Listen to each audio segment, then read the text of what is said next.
Hello everyone, कैसे हैं आप सभी। होपफुली आप सभी अच्छे होंगे। मैं भी बहुत बढ़िया हूँ। आज था सीएमए फाइनल डायरेक्ट टैक्स का पेपर कंप्लीट हो चुका है। कैसा कि पेपर आया, एमसीक्यू के आंसर हम देखने वाले हैं, इसी के साथ साथ डिस्क्रिप्टिव क्वेश्चंस में क्या करना था उसका एक रिव्यू हम देखने वाले हैं। और इस बार कोशिश करूंगा कि डिटेल सॉल्यूशन भी इस पेपर का लेके आऊँ।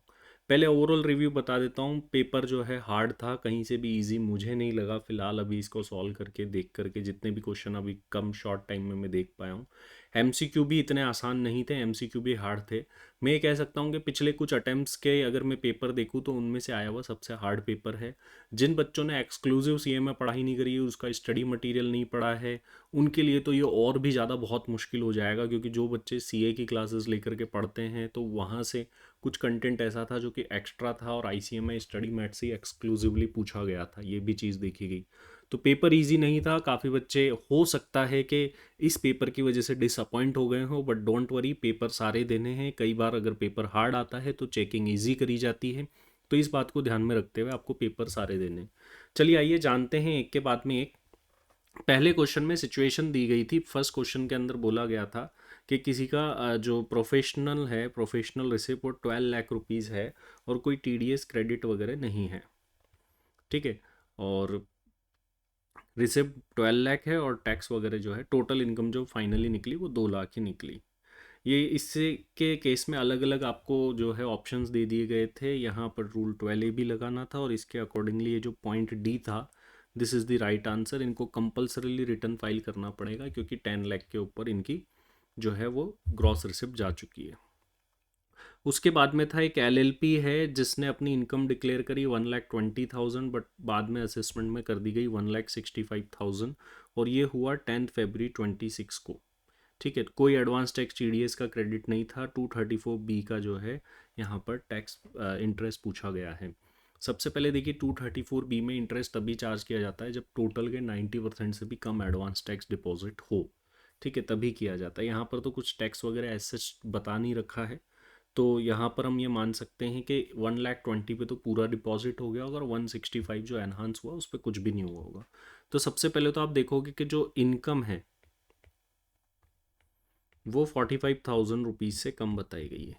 तो ये 45,000 रुपीज़ के ऊपर हम निकालेंगे टैक्स 30% का, प्लस हेल्थ एंड एजुकेशन से ऐसे ऐड करेंगे। ठीक है। देन उसके बाद में मैं इसको कैलकुलेट ही कर देता हूँ आप लोगों के लिए। 45,000 रुपीज़ पर 30% का टैक्स, 4% का हेल्थ एंड एजुकेशन सेस, 14,040 आएगा। उसके ऊपर 1% का आपको इंटरेस्ट देना पड़ेगा और मंथ हो गए अप्रोक्स ये 11। तो ये वाला जो आंसर है 1544.4, ये मुझे लग रहा है करेक्ट होगा। तो D option is the right. इसके बाद में पूछ रहा है वर्चुअल डिजिटल असेट पर। मैं मान सकता हूँ कि यही सबसे इजी एमसीक्यू था। 30% की टैक्स रेट लगेगी वीडीए पर। उसके बाद में कोई अपार्टमेंट एक्वायर करा कांतीलाल ने 50 लाख रुपीज़ में। ठीक है। और वो पहले यहीं रहते थे लेकिन अभी फ़िलहाल नॉन रेजिडेंट है और 60% परचेज जो है वो डिस्क्लोज़ करी है। ठीक है, डिस्क्लोज इनकम में से है और अभी उसका पता चला है तो उसकी फेयर मार्केट वैल्यू अब 200 लाख है। तो जो हमारा ब्लैक मनी एक्ट होता है, तो जब भी असेट का पता लगता है, ठीक है, उस प्रीवियस ईयर के फर्स्ट डे पर असेट की क्या वैल्यू थी वो ली जाती है फ़िलहाल तो। ठीक है। और यहाँ पर एज सच कोई वैल्यू नहीं दे रखी उस जिस प्रीवियस ईयर में पता चला है उसकी। देखेंगे आप तो इस 24-25 में पता चला है तो उसके फर्स्ट डे की वैल्यू देनी चाहिए असेट के केस में, है ना। बट वो नहीं दी, तो चलो हम इसी दिन की ले लेते हैं। अब ये 200 लाख में से असेट की पूरी ये अनडिस्क्लोज मान के टैक्सेबल नहीं हो सकती क्योंकि 60% तो डिस्क्लोज थी। तो वो जो परसेंटेज जो डिस्क्लोज इनकम से खरीदा जाता है उतना प्रोपोर्शनेटली डिडक्ट हो जाता है। तो 60% डिडक्ट हो जाएगा तो 40% रहेगा 200 लाख का। तो मेरे अकॉर्डिंग बेस्ट पॉसिबल इसका आंसर 80 लाख रुपीज़ जो है आना चाहिए।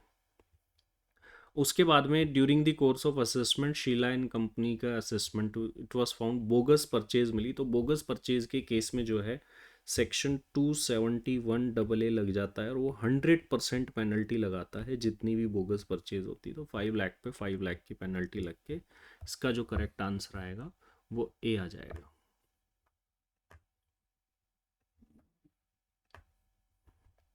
उसके बाद में 133A का सर्वे हुआ, उसमें हमको 4 ऑप्शन दे रखे हैं। देखिए उसमें आप कैश को सीज नहीं कर सकते, ठीक है, वेरीफाई जरूर कर सकते लेकिन सीज करके पैसा नहीं ले जा सकते। So A is the right answer sixth का। मॉनेटरी लिमिट क्या है अपील फाइल करने के लिए हाई कोर्ट में? देखो पहले 1 करोड़ थी, बट अब 20 सितंबर 2024 के अंदर नोटिफिकेशन निकाल के इसको 2 करोड़ कर दिया गया। तो लेटेस्ट अमेंडमेंट का पार्ट थी, तो 2 crore is the correct answer seventh वाले का, ठीक है। हाँ, सी।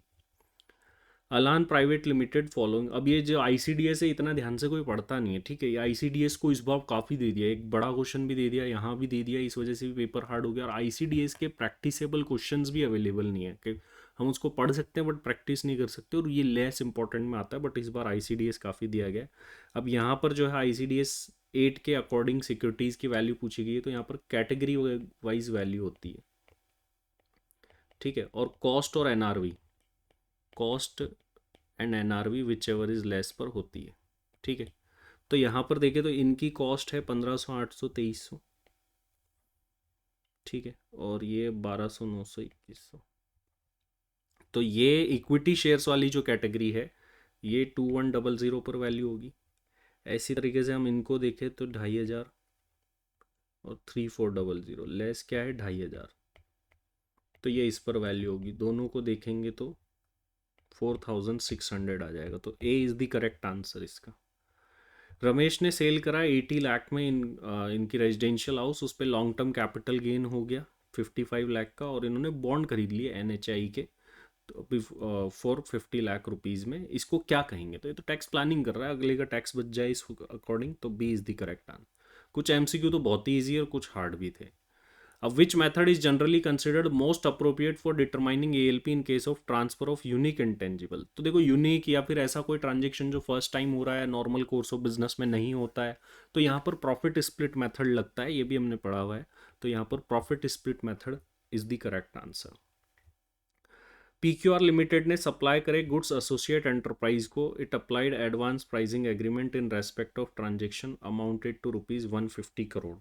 How much is the fee payable by PQR? अब फी कितनी पे करनी है इनको, वो बात है यहाँ पर।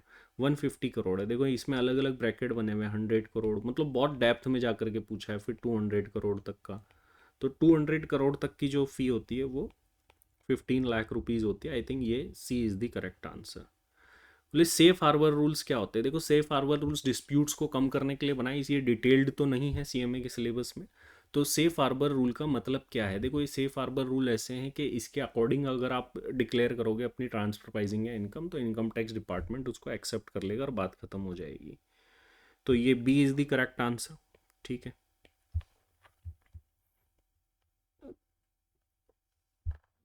लक्ष्मी एक रेजिडेंट इंडिविजुअल है, 35 लाख की इनकम इन्होंने अर्न करी कंट्री वाई में, जहाँ पर 20% का टैक्स है।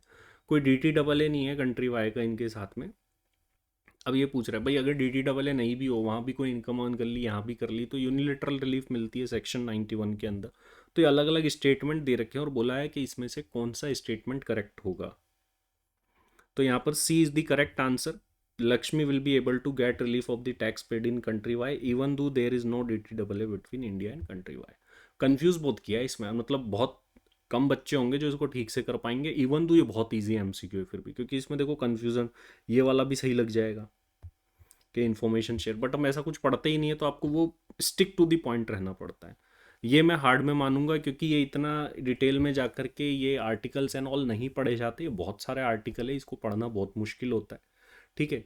तो which of the following article in present in UN model convention but absent in OECD model? तो इसमें काफ़ी सारे बच्चे तो तुक्का लगा के आए होंगे, ठीक है, बट इसका A is the correct answer, article 14 independent personal services. Assessing officer ABC limited का एक ट्रांजेक्शन मिला impermissible, the principal commissioner made a reference to the approving panel after complying with the legal provision. Time limit for approving panel to issue its direction under section 144 BA, वो dispute resolution panel जिसको हम approving panel यहाँ पर बोल रहे हैं, ठीक है। टाइम लिमिट क्या है? ये 6 मंथ्स है। इसका A is the correct answer. तो ये अपने आंसर्स थे MCQ के। अब आगे बढ़ते हैं, अब डिस्क्रिप्टिव के आंसर देखते हैं। ये MCQ हमारा हो ही चुका है। अच्छा इसमें एक वेट मिनट, दो दो ऑप्शन है यहाँ पर। From the date of reference लिखा है, ये तो हमने देखा ही नहीं, और ये from the end of the month लिखा है। तो जब भी डिपार्टमेंट की बात आती है तो एंड ऑफ द मंथ से D is the correct answer, A नहीं है। इसके बाद में चलते हैं, चलिए यहाँ पर चैरिटेबल ट्रस्ट का बहुत सालों बाद क्वेश्चन आया। इस बार मैंने टेस्ट सीरीज में भी दिया था, एबीसी एनालिसिस में भी बताया था कि आ सकता है। तो ये क्वेश्चन तो बड़ा सिंपल था, सेम हमारे क्वेश्चन बैंक में ये क्वेश्चन है। आई थिंक ये आप लोगों से इजीली हो गया होगा। तो असेसमेंट ऑफ ट्रस्ट था, इनकम लेनी थी, 15% का standard deduction, then applied income and all less करना था आपको इसके अंदर। ये आई थिंक आप लोगों का इजीली हो गया होगा। ये जो क्वेश्चन है ये मतलब बहुत इजीली तो नहीं हो सकता, ये कैपिटल गेन से लग रहा है मुझे। सेक्शन 45 सब सेक्शन 4 का। एक पार्टनर है फर्म के अंदर, profit and loss, firm is engaged in, partner Mohan retire हो रहे हैं, ठीक है। Net profit up to the date दे रखा है, कैपिटल मोहन की दे रखी है, और सेटलमेंट इस प्रकार किया गया है। तो ये यहाँ पर 9B एंड 45 सबसेक्शन 4 वाला जो प्रोविज़न हम पढ़ते हैं वो लगेगा कैपिटल गेन के अंदर। इजीली नहीं था ये, मतलब दिमाग लगेगा, ठीक है। अगर आपने ठीक से पढ़ा है तो ईजी भी है। फिर 3A तो काफ़ी ईजी में मानूंगा मैं, इसमें छोटी मोटी इनकम दे दी गई और पूछा है ओल्ड रिजाइम ले या न्यू रिजाइम, ये कॉन्स्टेंटली आता है। अगर आपको डिडक्शन एंड ऑल ठीक से आते तो आप इजीली इसको कर सकते थे। हाँ लेकिन इसमें देखिए prime minister national relief fund में भी यहाँ पर डोनेशन दिया है, occasion of operation Sindoor. Life insurance premium 80C में आता है, लेकिन पॉलिसी की वैल्यू 12 लाख रुपए है, तो 10% से ज़्यादा नहीं जा सकता वो। LTCG वगैरह business in, but easy question था, ये हो जाता बच्चों से। फिर इसके बाद में मैं बात करूँ, कोलकाता में एक डोमेस्टिक कंपनी है, और अ, जो है नॉर्मल प्रोविज़न 30% से ये टैक्स करती है। Board of director want to take note of the following data and suggest whether to continue to save और ऑप्ट फॉर सेक्शन 115 BAB। ये भी वो टैक्स प्लानिंग से रिलेटेड ही क्वेश्चन हो गया। मतलब कंपनी को नॉर्मल प्रोविज़न में रहना चाहिए, 115 BAB में जाना चाहिए, उसमें 15% का ही टैक्स लगता है। और हेल्थ एंड इसमें भी सरचार्ज भी कंपलसरी, लेकिन लगता ही लगता है 10% का। और फिर हेल्थ एंड एजुकेशन से। तो आपको ये दोनों ऑप्शन में बताना था, तो नॉर्मल के अकॉर्डिंग क्या टैक्स बन रहा है वो निकालना था, और अगर इसको लेते हैं तो क्या है। मतलब इस सेक्शन की नॉलेज है आपको बेसिक, तो ये क्वेश्चन भी हो जाता। उसके बाद में बात करते हैं इस क्वेश्चन की। Leather bag synthetic bag through 2 units बना रही है, ठीक है। मैनेजमेंट ऑफ डीमर्ज कर दिया। डीमर्जर ये बिजनेस रीस्ट्रक्चरिंग का क्वेश्चन है, ठीक है। डीमर्जर वाला पॉइंट अगर आपने पढ़ा होगा तो उस केस के अंदर ये आपसे हो पाएगा। डीमर्जर ये बिजनेस रिस्ट्रक्चरिंग से रिलेटेड क्वेश्चन है। मैं इसको देखूंगा भी, डिटेल सॉल्यूशन का भी ट्राई करूंगा अगर आप लोग बोलते हैं। आदित्य एक नॉन रेजिडेंट है, ये तो पढ़ने से ही लग रहा है मुझे। ये प्रोविजो टू सेक्शन 48, प्रोविजो 1 जो एनआर टैक्सेशन में हम पढ़ते हैं, तो ये क्वेश्चन तो आप लोगों से इजीली हो जाना चाहिए था। उसने नए में भी इन्वेस्टमेंट वगैरह कराए, सब कुछ है। ऐसे क्वेश्चन पास्ट एग्जाम में भी आए, तो आई थिंक ये इजी क्वेश्चन था फिर भी। फिर उसके बाद डॉक्टर मैथ्यू जो है वो रेप्यूटेड सर्जन है, असेसमेंट कर दिया गया इनका, ठीक है। और असेसमेंट ऑर्डर इनको मिल गया 25 सितंबर 25 को, और डिसअलाउ करा कुछ डिडक्शंस को, ठीक है। ही फाइल्ड अपील टू CIT, और 15 नवंबर, सितंबर अक्टूबर क्या नवंबर, 2 महीने बाद, क्योंकि वो आउटसाइड था, ठीक है। इस टाइम से इस time, time limit of filing appeal remedy वगैरह देखो यहाँ पर, ये 30 दिन का टाइम मिलता है, बट CIT अपील चाहे तो डिले को कंडन कर सकता है। ये वाला आंसर देना था। फिर 20% आपको जमा कराना पड़ता है टैक्स एंड ऑल, ये आंसर इसके अंदर देने थे। उसके बाद में ये बड़ा नया सा क्वेश्चन बना करके दिया है, और ICDS का क्वेश्चन और है कि कुछ असेट्स इन्होंने खरीदी है। तो आपको देखो मशीनरी जो पहली है उसको फेयर मार्केट वैल्यू जो है वो 20 लाख रुपीज़ निकल करके आई, वो लेनी थी आपको, ठीक है। फिर उस पर डेप्रीशिएशन लगाना था, वो भी आधा ही लगाना था, क्योंकि पुट टू यूज़ 15 अक्टूबर को ये इस तरीके से होता। दूसरी मशीन $40,000 में खरीदी गई है, इसको एक्सचेंज रेट लेकर के पहले कन्वर्ट करना था, ठीक है। कन्वर्ट करने के बाद इसमें ये एक्सपेंसेस और ऐड ऑन करने थे, फिर उस पर डेप्रीशिएशन निकालना था हाफ रेट से। तो बहुत ईजी तो नहीं है, क्योंकि इतना दिमाग में नहीं आता है एकदम से। ये बोल रहे थ्योरी का क्वेश्चन है, exemption method, credit method, tax sparing method. ये तो बड़ा हमने क्लास में इजीली पढ़ रखे हैं, टैक्स स्पेयरिंग वगैरह सब कुछ मैं आपको क्लास में पढ़ाता हूँ स्पेशली, इसीलिए तो ये आप लोगों का हो गया होगा, ठीक है। उसके बाद में बोल रहा है ये जो है DTAA का क्वेश्चन है, loss from S limited, loss from self, interest on bank deposit, business in country Z की इनकम USD में दे रखी है, ठीक है, लेकिन उसकी एक्सचेंज रेट भी दे रखी है। और फिर इसके अलावा रॉयल्टी इनकम भी, और लॉन्ग टर्म कैपिटल गेन वगैरह भी। ये मतलब इजीली हो गया होगा बच्चों से, इसमें बहुत बड़ी दिक्कत कोई नहीं आई होगी इसको रुपीज़ में कन्वर्ट करना। सेवन्थ का एक क्वेश्चन जो है ये भी इजी क्वेश्चन था, इसमें कोई ऐसा एज सच नहीं था। मेथड कौन सा लगेगा एक बार देख लेते हैं। importing selling mobile phone ठीक है, without reel also sell similar mobile phone to unrelated Yolo limited daily for number of mobile phone ठीक है, प्राइस दे रखी है आपको। बहुत ही इजी क्वेश्चन, कप मेथड से हो सकता था ये तो, है ना। कप मेथड क्योंकि रीसेल के प्राइस तो लग नहीं सकता उसमें, रीसेल प्राइस जीपी मार्जिन में एडजस्टमेंट वगैरह होते हैं। कप मेथड मतलब ये तो बहुत इजी, मतलब इजीली हो गया होगा ये क्वेश्चन। तो इंटरनेशनल टैक्स ने बचाया, मैं यूँ कह सकता हूँ। अगर आपने इंटरनेशनल टैक्स करा है, टैक्स प्लानिंग वाले पॉइंट्स करे, तो आप बच गए हैं। ये क्वेश्चन जो था 94B का था, बट ये इजी नहीं था। इसमें इंटरेस्ट वगैरह भी खुद ही सब कुछ निकालना था, फिर लिमिट निकालनी थी, 4 करोड़ कुछ इसमें आता सब कुछ। तो ये इजी नहीं था, मैं ये नहीं कहूँगा। ये नया क्वेश्चन था, तो ये बच्चों से नहीं हुआ होगा। एर्थ इजी के अंदर डालूंगा। ये पीजीबीपी का इस बार इजी क्वेश्चन दिया है आईसीएमएआई ने, तो ये आपसे इजीली हो गया होगा। बुक प्रॉफिट निकालना है, पीजीबीपी का नहीं है, बुक प्रॉफिट ओनली वही पूछा है बस। तो ये मैट का क्वेश्चन है, मिनिमम अल्टरनेट टैक्स। अगर आपने पढ़ा है तो ये इजी मैं मानूंगा इसको। और इसके बाद ये वाला भी इजी था कि एसोसिएट एंटरप्राइज है या नहीं है पहचानो, ये भी आपने इजीली कर लिया होगा। तो ये पूरा पेपर था एवरेज से थोड़ा ऊपर था, मतलब as compare to other attempts ये पेपर हार्ड के अंदर था। लेकिन ऐसा भी नहीं है कि कोई पास ही ना हो पाए, पास तो हो सकते हैं, लेकिन ईजी नहीं था ये भी कह सकते हैं। तो फिलहाल के लिए इस वीडियो में इतना ही। बाकी आपका क्या विचार है, आपके क्या ख्याल है, आपको कैसा लगा, आप कहाँ से देख रहे हैं, आपका पेपर कैसे हुआ, कितने एक्सपेक्टेड मार्क्स से, ज़रूर से कमेंट बॉक्स में लिख के बताइएगा। Thank you very much.